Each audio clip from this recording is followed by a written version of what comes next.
बिहार की राजनीति में मोकामा और गोपालगंज उपचुनाव को लेकर गहमागहमी तेज है। जहां एक तरफ मोकामा राजद का गढ़ है तो वहीं दूसरी तरफ गोपालगंज बीजेपी का। मोकामा में लगभग तय हो गया है कि अनंत सिंह की पत्नी नीलम देवी ही वहां से चुनाव लड़ेंगी और इन सब के बीच एक नाम जो काफी चर्चा का विषय बना हुआ है वह नाम है साधु यादव का, यानी तेजस्वी यादव के मामा साधु यादव का। चूंकि जिस गोपालगंज को बीजेपी का गढ़ बनाया जाता है, अगर वहां कोई टक्कर देता है बीजेपी को तो वो नाम है साधु यादव। साधु यादव उस क्षेत्र से सांसद भी रहे हैं और विधायक भी।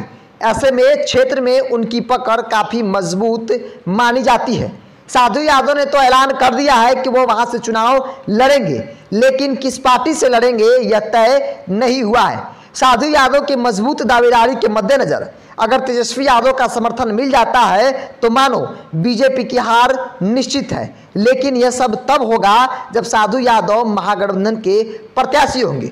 चूंकि मोकामा सीट को लेकर तो लगभग तय हो चुका है कि अनंत सिंह की पत्नी ही वहां से चुनाव लड़ेंगी, वो आशीर्वाद यात्रा कर रही हैं। लेकिन गोपालगंज सीट से कौन लड़ेगा चुनाव?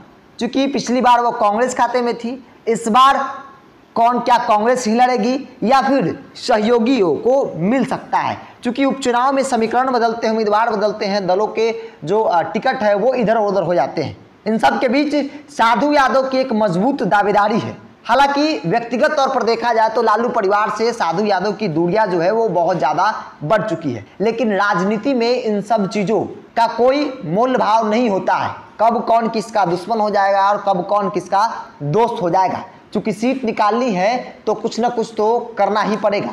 और अब तक ऐसा देखने को मिला है कि राजद अगर चुनाव वहां लड़ती है तो उतनी मजबूत दावेदार वहां उनके पास नहीं है, कांग्रेस के पास नहीं है। लेकिन साधु यादव एक नाम जो काफी चर्चा में है और साधु यादव ने तो ऐलान कर दिया है कि वहां से चुनाव लड़ेंगे। चूंकि 20 का चुनाव भी उन्होंने लड़ा और सेकंड स्थान प्राप्त किया। उससे पहले भी लगातार वो चुनाव लड़ते रहे।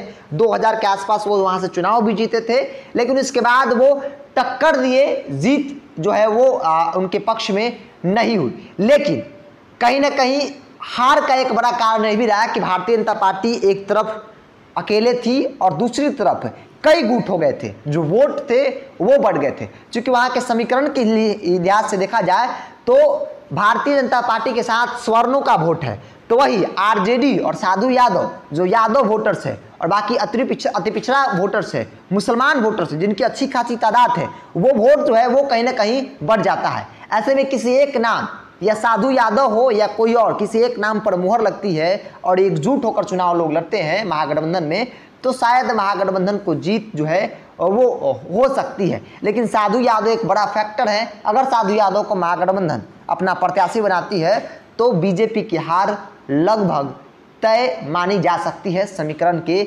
लिहाज से। हालांकि इन सब चीज़ों का कयास लगाए जा सकते हैं। 1-2 दिनों में सब कुछ जो है वो स्पष्ट हो जाएगा कि महागठबंधन की तरफ से कौन वहां चुनाव लड़ेगा और उम्मीदवार कौन होगा।